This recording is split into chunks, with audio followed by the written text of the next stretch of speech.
अभी आ गए हम लोग देखिए शीतल कुंड और रात्रि के बज रहे हैं लगभग 11। कुछ ऐसा दृश्य देखिए शीतल कुंड का। लोग यहाँ स्नान कर रहे हैं, इसके बाद जाएंगे गुप्तेश्वर महादेव को जलाभिषेक करने। अभी देखिए जो कांवरिया लोग हैं कुछ ऐसे हैं यहाँ पर।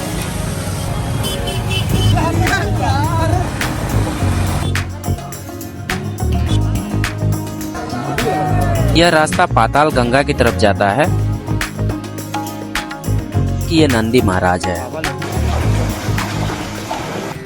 गुप्ता धाम कैमूर की पहाड़ी और प्राकृतिक वातावरण के बीच स्थित यह जगह धार्मिक आस्था के साथ साथ एडवेंचर लवर के लिए यह काफ़ी इंटरेस्टिंग जगह है।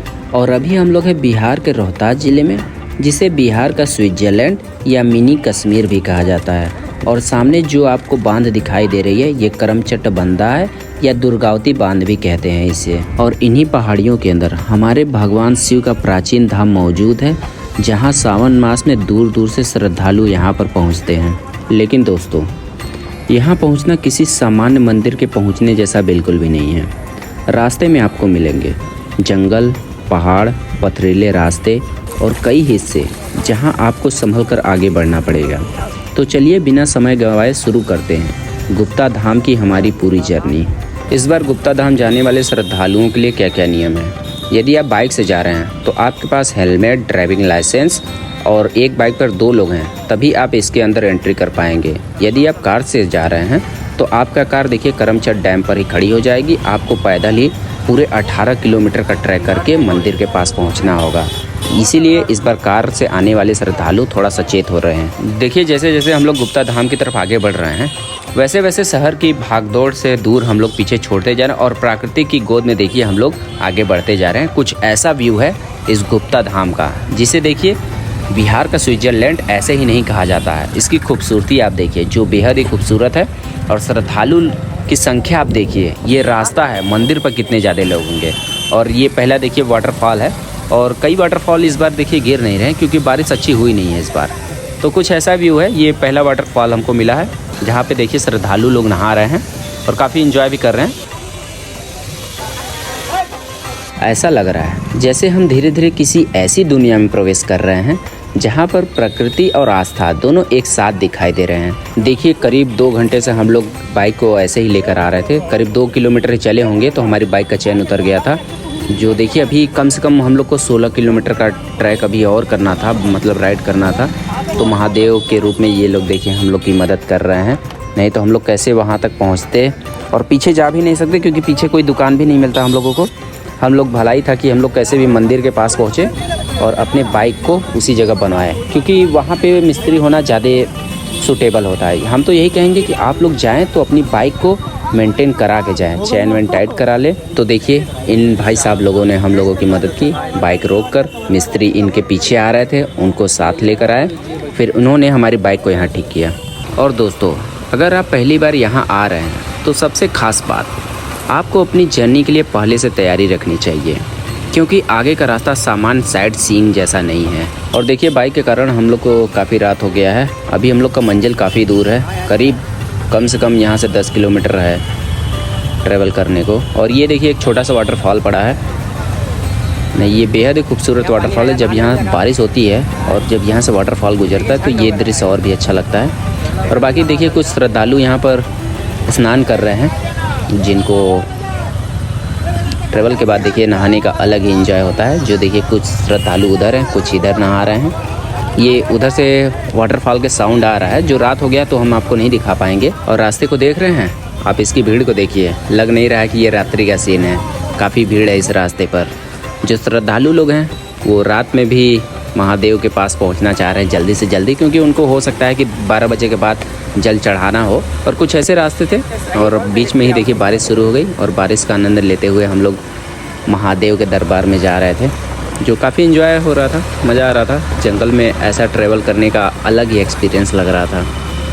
और आगे भी बाइक, पीछे भी बाइक, चारों तरफ से सिर्फ लाइट ही लाइट दिखाई दे रही थी। और एक तरफ प्रकृति और दूसरी तरफ हम लोग इसका आनंद उठा रहे थे। तो दोस्तों अब गाड़ी वाला सफ़र देखिए लगभग ख़त्म हो चुका है और हमारी गाड़ी मंदिर से लगभग 3 किलोमीटर पहले ही खड़ा करा दिया गया है। और अभी हम लोग आ चुके हैं उस मोड़ पर जहाँ से गुप्ता धाम और शीतल कुंड की तरफ रास्ता जाता है। फिलहाल अभी हम लोग चलेंगे शीतल कुंड, वहाँ से जल उठाएंगे, फिर उस जल का अभिषेक करने के लिए जो गुप्तेश्वर महाराज हैं, जिसे गुप्ता धाम के नाम से भी जाना जाता है, वहाँ पर जल को अर्पण करेंगे शिवलिंग के ऊपर। तो फिलहाल देखिए अभी श्रद्धालु लोग जा रहे हैं शीतल कुंड की तरफ और हम भी उधर ही चलते हैं। और अब शुरू हो चुका है हमारा असली सफ़र गुप्ता धाम के असली ट्रैक का। जैसे जैसे हम देखिए आगे बढ़ रहे हैं, रास्ता और भी ज़्यादा रोमांचक होता जा रहा है। एक तरफ पहाड़, दूसरी तरफ जंगल और बीच में ये रास्ता है।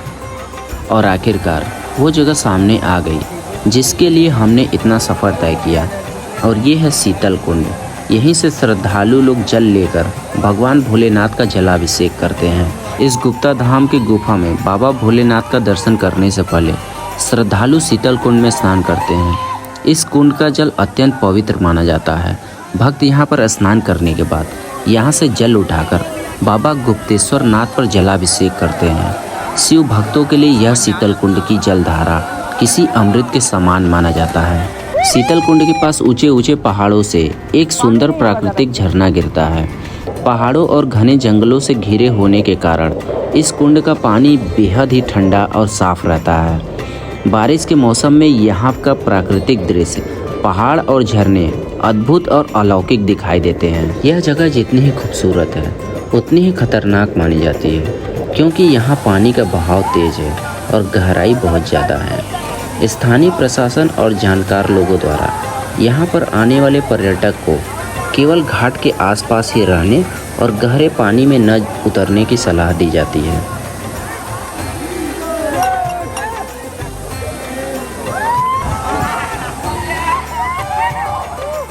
देखिए शीतल कुंड से जल लेकर अब हम लोग चल दिए हैं गुप्तेश्वर महादेव के शिवलिंग का जलाभिषेक करने।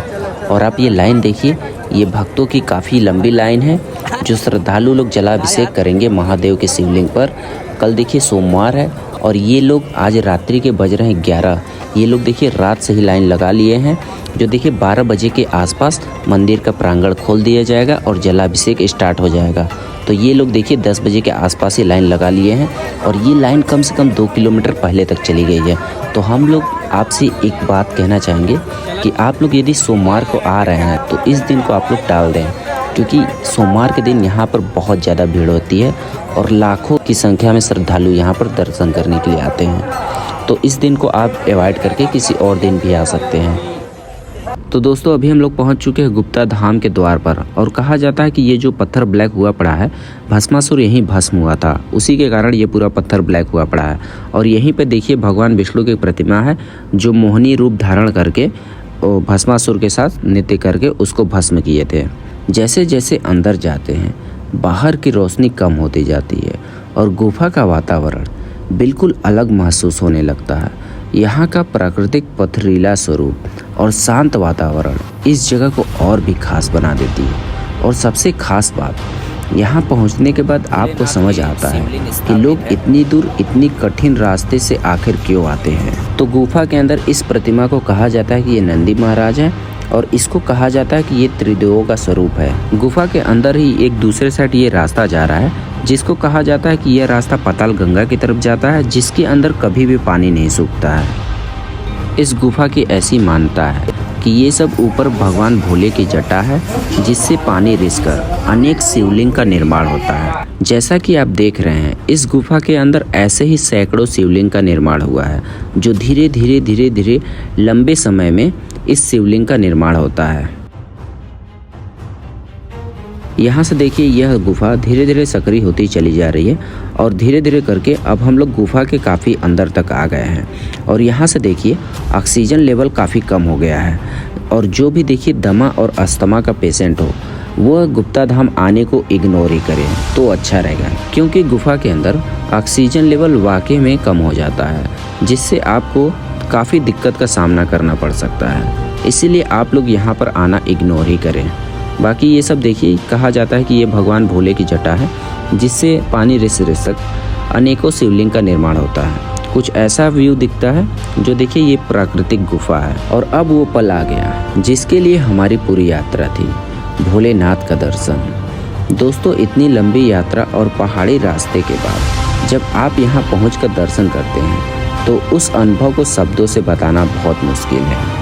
आस्था शायद इसी का नाम है, जहाँ मंजिल तक पहुँचने से ज़्यादा महत्व उस रास्ते का हो जाता है और जो आपको मंजिल तक लेकर आता है। देखिए, भगवान भोलेनाथ के शिवलिंग के जस्ट ऊपर से जल की धारा या जल की बूंदें रिस रिस कर भगवान भोलेनाथ के शिवलिंग पर जलाभिषेक हो रहा है। यह प्राकृतिक रूप से जलाभिषेक है और यहीं पर देखिए भगवान भोलेनाथ भस्मासुर से बचकर इसी जगह पर छुपे हुए थे और महादेव के गुप्त छुपने के कारण इसे गुप्तेश्वर महादेव या गुप्ता धाम के नाम से जाना गया।